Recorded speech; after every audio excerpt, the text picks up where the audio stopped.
Hello there, good morning. Well, it's morning here in England. It's let's see, 11:15 in the morning. So good morning to you, whoever you are, wherever you are receiving this message. If it's morning, afternoon, evening, then I just wish you a blessed period of that particular day.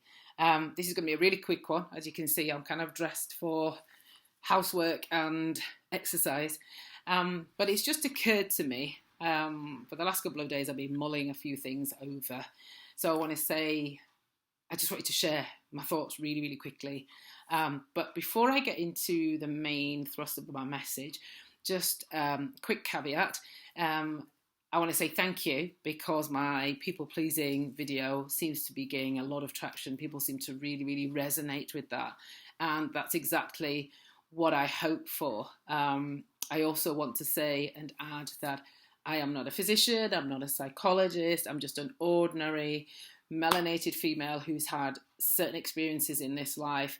I'm on my healing journey, and I'm hoping that on my journey to healing and manifesting and becoming the fullest, brightest, biggest, best version, authentic version of who I know I can be, I'm sharing in the hope that some of my insights resonate with you and you can help yourself and save yourself, because there's no one going to save us. We have to save ourselves.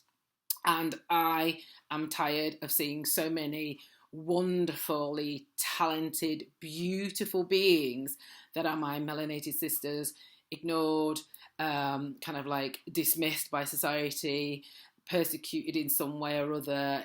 We understand our journey is very, very challenging, especially if you're in the diaspora and in living under the white supremacist society. However, I am acutely aware that I am responsible for my own saving. I am responsible for creating the life that I want to live and being the version of myself that I know I can be. And with the help of Spirit and the ancestors, in sharing, I'm hoping that it gives you tips, helps and supports you in being able to do the same for yourself. So I'm not pretending to be anything, kind of superior. It's just simply me wanting to support and help. And I know some of the things I say have resonated throughout my life with friends, relatives, family, and very importantly with the young ladies that I taught both in the UK and in Africa.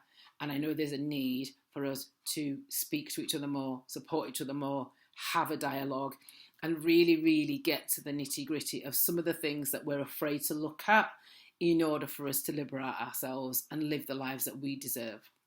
So that was just my caveat. Please, if you're loving what I'm sharing, please don't be afraid to like, share and subscribe. And there's a link below to my Patreon if you feel that what I'm producing is something that is going to help you along the way, then please join me.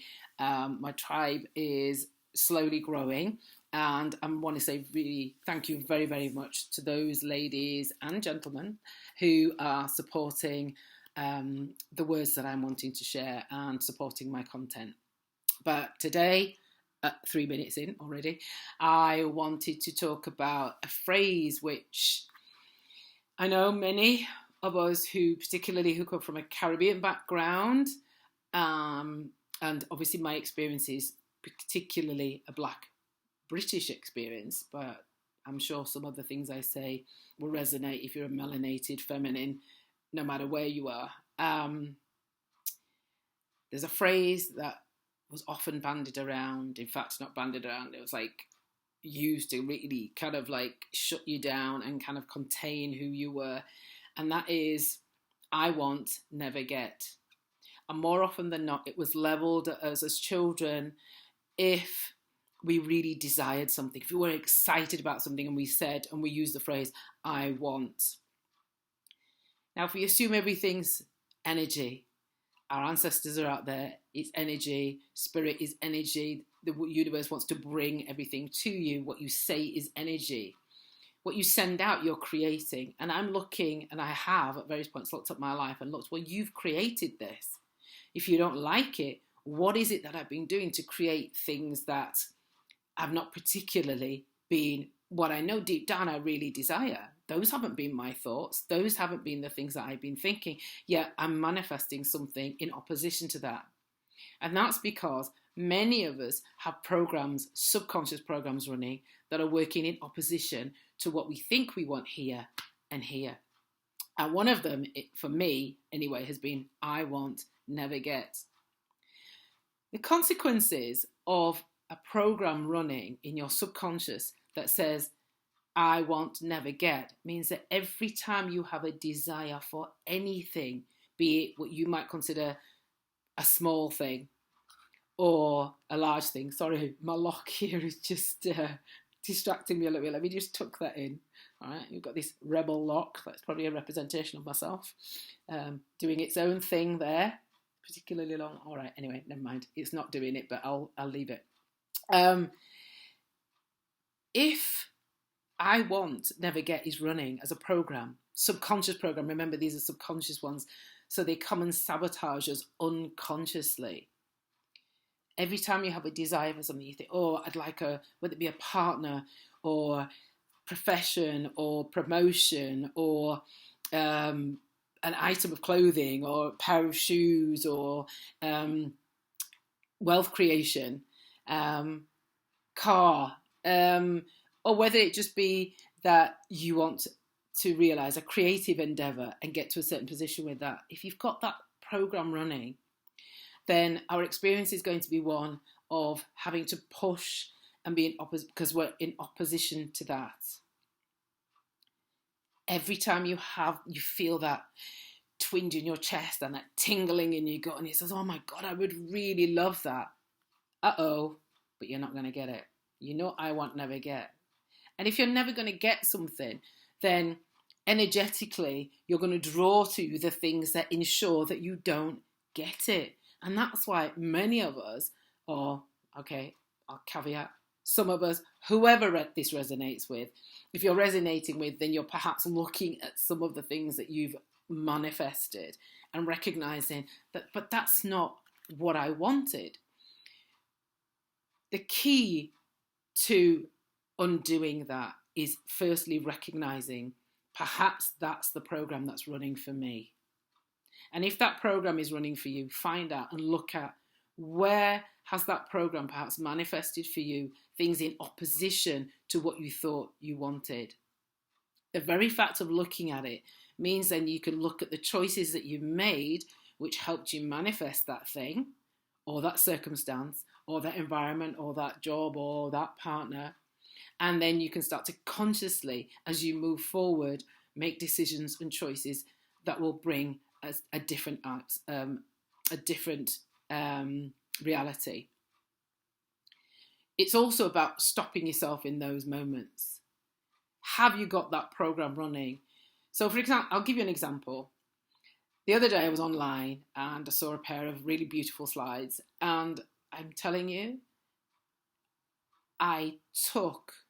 it took me overnight to consider. I could not press that purchase button. They weren't expensive. They were about, $29.99, about £30, I don't know, probably about $32 or something equivalent, right? Not a lot. But something in me was like having to justify, can I afford them? No, but I don't really need them. Oh, that could be a bill that I could pay, X, Y, and Z. All these programs that were going around in my head, trying to convince me not to get these things that I wanted and that I thought were really beautiful and, to be frank, I completely deserve. That's because the program will find all kinds of reasons and excuses why you should not do something. And what stopped me was, I thought, if this was someone else, would I do it? And I know in a heartbeat, I would have easily given £30 to anyone that said to me, who was close to me, or friend, that they were in desperate need. If one of my friends said, Pauline, really need your help. Can you lend me £30 or can you give me £30? It would have been done. I wouldn't have hesitated. So that made me stop and think. If I can intuitively and instinctively, without any sense of resentment or give to others to that extent, why is it so hard for me to give to myself? And I recognize it's because that's one of the programs that's running in my head. but you'll never get it. So as a consequence, many of us have stopped wanting. Many of us have decided we're not even going to desire anything, because if we desire anything, then what's the point? It's not going to turn out anyway. We're so disappointed. We've tried so hard and so often to reach a certain pinnacle, to achieve a certain thing, to create a certain environment. And because it's not consistently not happened, we've given up, because the I want, never get program has been sabotaging us. Start to look at it. Start to stop yourself. By the way, I did push the button the very next morning. I got up without deliberation. I went, you know what? You damn well deserve these. And I got them, and they're really, really pretty. I'll show you them at the end.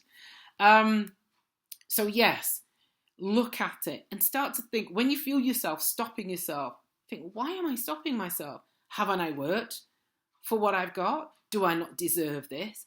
And if I would happily give to others to the same extent and feel they are deserving, then I need to signal to myself and to the universe, which is the bringer of everything to us, put that energy out to the universe that yes, I am absolutely deserving. So I want, never get. Let's diminish that. Let's completely wipe that program. And it will take time, but start catching yourself when you feel that tug of, ooh, maybe not, should I, shouldn't I? Really examine if you're being frivolous, and if you're being kind of if you're being extravagant, and if you're being dangerously silly, and you're going to sabotage yourself and you would regret the decision, or if it's just that program running, because it's a very destructive program, really. And it's meant that we shrink ourselves and keep ourselves small and decide that we can't desire anything, because if we do, then somehow we're just setting ourselves up for disappointment, and it's the disappointment that we can't deal with any longer. Okay? Thank you for listening. I hope this has been some use to you. That was a big one, and I know that's a program that's running pretty much through most areas of my life, really. So now I've decided I'm just going to be open to everything, and when I catch myself, I make the conscious thought, is this me just being extravagant, frivolous? Is this reasonable? Why is it that I'm telling myself that I shouldn't do it? What is this voice telling me? And then if I decide, no, actually, this is just that unconscious program running, then I will consciously override it. It does take time. It takes practice. But hopefully by watching this video, you recognize where it's happening for you, and you can do the same. Please feel free to like, share, and subscribe if you enjoyed this content. More importantly, pass it on to another melanated female who will benefit from this, because there are things that we as a group of people need to look at. I'm going to be posting another video very, very soon. Thank you for being here. My empresses, my queens, blessings to you all, and love to you and the ancestors. Okay, and if you'd like to get more insights and additional bonuses, then feel free to join me on Patreon, and I'll post the link below. Bye for now.